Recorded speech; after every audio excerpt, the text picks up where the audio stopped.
Welcome back to Andersen Acres. Today we're just going to talk about another chicken breed. This one I do not currently own, but I did have a hen a few years ago, and I would like to get them again on the farm. Today I'm talking about the Australorp. I really like these guys because they're really easy to handle. They're fantastic, but they're also really easy to overlook. A lot of people never even consider the Australorp when they're considering adding chickens to their farm. They're just fantastic, though. They're hardy, they're good in both the hot and the cold, so they handle even our 40 below winters really well. They're really good free rangers. They also take confinement pretty well, so if you do have to keep them locked up for a period of time, they're not horrible for that. They're really calm, they're docile, and they're really good with children. So if you have kids that are going to be running around, making noise, lifting the chickens up, these are actually a really good breed to have. They can be a little bit on the heavy side, so sometimes kids will have difficulty lifting them up, but they do come in a bantam size as well. So the smaller chicken lays a fewer eggs just by a little bit. They do lay fewer eggs, but not by a lot. But they're really also light and easy to move around. They can be kept in less space. They're just all round fantastic bird. I do prefer the full sized, but the bantams are adorable as well. They're a really good layer.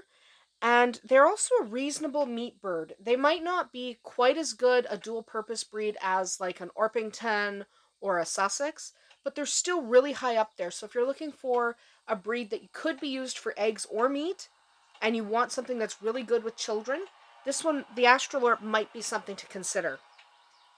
They do lay eggs by about 22 weeks old, so it doesn't take too long for your chicks to produce eggs, which is nice. And they don't fly very much. A little bit, they can get off the ground a little bit.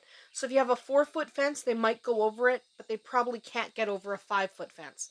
So they're a little easier to contain than some of the birds like Swordhonas or something like that that can definitely fly. So these guys are a little easier to confine. They are descendants of black Orpingtons. The breed was refined in Australia, though, so they're not black Orpingtons anymore.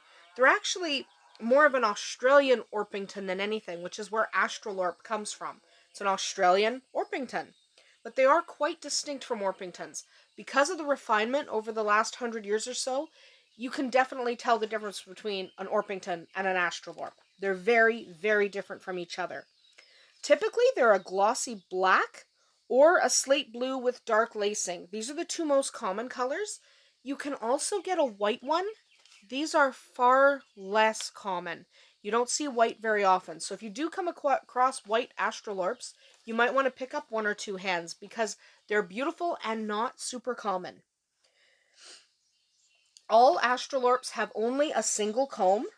Okay, they don't come in rose comb, they don't come in pea comb. Australorps have only a single comb, and they don't have any feathers on on their legs. If you do come across Australorps that are feathered on their legs, they're probably crossed to a cochin. That actually happens a lot. So check the legs of the chicks or adults that you're buying just to make sure that there's no feathers on those legs, because I have seen quite a lot of people try to pass off an Australorp cochin cross as a purebred Australorp. So remember, Australorps have clean legs, no feathers. Double check. These guys do lay about 200 to 250 eggs per year, which is nice. That's a lot of eggs. It might not be quite as many as like a leghorn or something like that, but it's still a phenomenal amount of eggs. They're a really powerful layer. So if you're looking for eggs, this one might be a bird to try out on your farm. They're a medium-sized egg, so they're not as large as a leghorn egg, and they are a light brown. So it's nice to have a little variety, especially if you only have white layers on your farm. These guys are easy keepers. They'll eat anything, and they're really sweet. Australorps are just one of the sweetest breeds out there, probably beat only by maybe an Orpington or a Silkie. So these are a really nice breed. So I would encourage these birds for everybody, whether you're a new chicken keeper or whether you've been doing it for years. This is a breed that you can definitely have even if you've never had chickens before. They're that easy to handle. They don't have a lot of health problems, and they're just all-round gentle creatures. They really fit in on almost every farm. So, yep, I recommend the Australorp if you're looking for a chicken breed to add to your farm this spring. Check out the Australorp, see what's available in your area, and hopefully you'll come across some you really like. That's about it for us here today at Andersen Acres. Hope you tune in tomorrow. See you then.